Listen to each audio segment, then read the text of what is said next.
Alright, next up, let's take a look at the spell sword.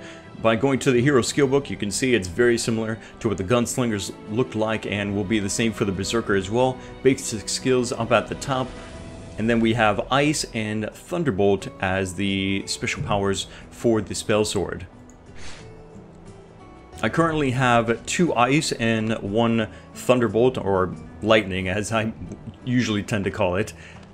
2 Ice and 1 Lightning type of skills, but things are considerably different for the spell sword in how she actually performs these skills and has her own special resources that she uses. Notice I've got 6 blank circles here.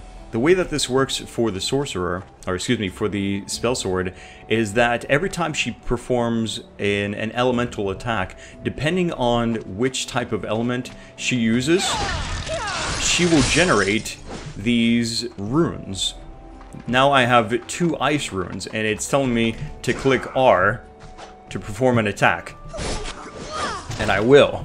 And perform a very fancy, flashy looking, flying, spinning attack, which is really cool. If I use lightning, if I can hit an enemy, and use lightning, come back here. Chain that 3 times, press R, and use all 3 of my runes.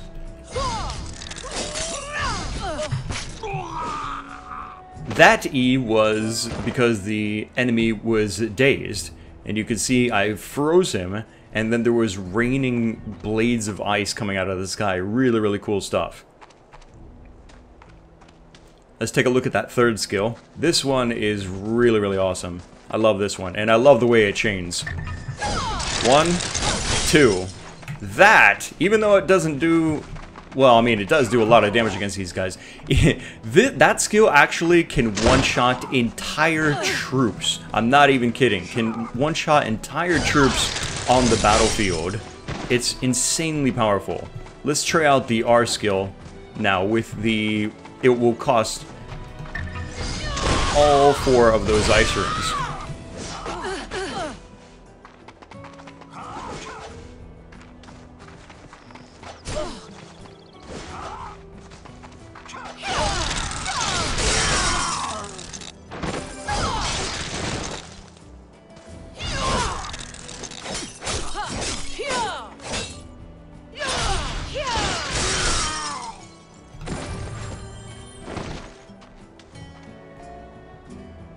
Now, a big difference between the spell sword and the other classes is that she is considerably squishier. She has definitely the highest damage output, but she certainly also has the lowest health and defense. She's very, very fragile, but also very, very powerful at the same time. There's her down skill.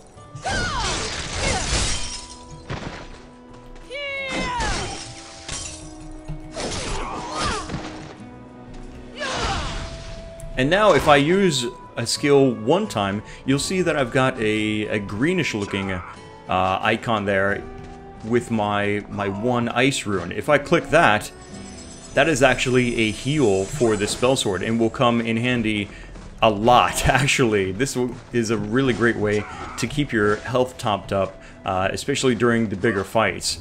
Again, basic attacks using the left click will do some damage, but not that much. If you right click, she has a really badass lightning orb that she performs, and if you keep right clicking, you can keep chaining it for what seems like forever. But again, you really want to use your special skills. These do just so much more damage. Keep those skills on cooldown as much as possible. Use your special resource, be it bullets or runes, for the spell sword as much as possible.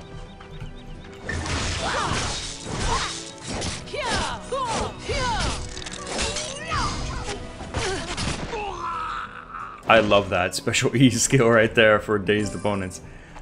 Now, the spell sword takes it even further than that, because depending on the number of runes that she has will also depend on what kind of skill she unleashes when she spends those runes. So as you saw before, with one rune, I was actually performing a type of heal.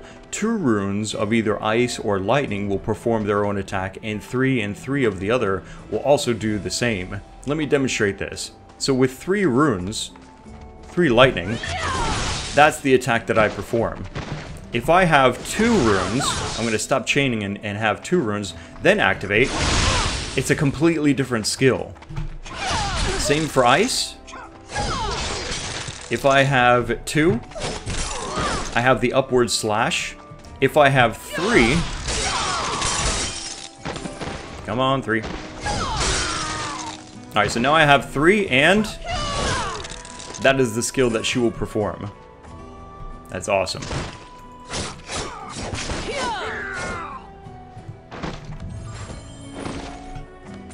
Let's see what happens when I generate 4.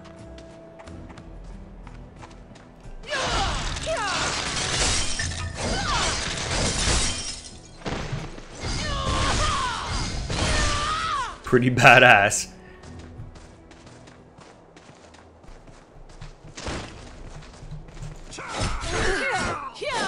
How about lightning? There's 3. Let's wait for the cooldown. Waiting for the cooldown. Here we go. Alright, so now I have 4. Pretty sick. You can see now that how much potential there is to mix up all kinds of combinations. She easily, it seems, from what I've experienced so far, she has the most complex and just fun combination of skills across all the different abilities that she has.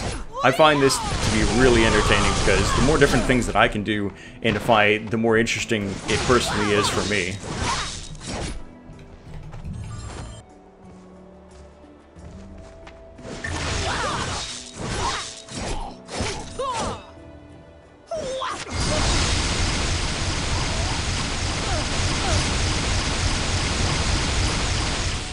So as you can see, the more runes that you generate, depending on the type, you can unleash some really awesome skills using the spell sword.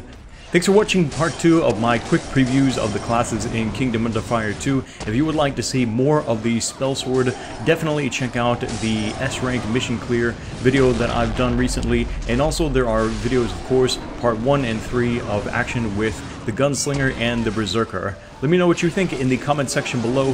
Click the like button to support Kingdom Under Fire 2 videos, and stay subscribed because more is coming up soon. Thanks for watching this video. My name is Kinetic. I'll see you next time.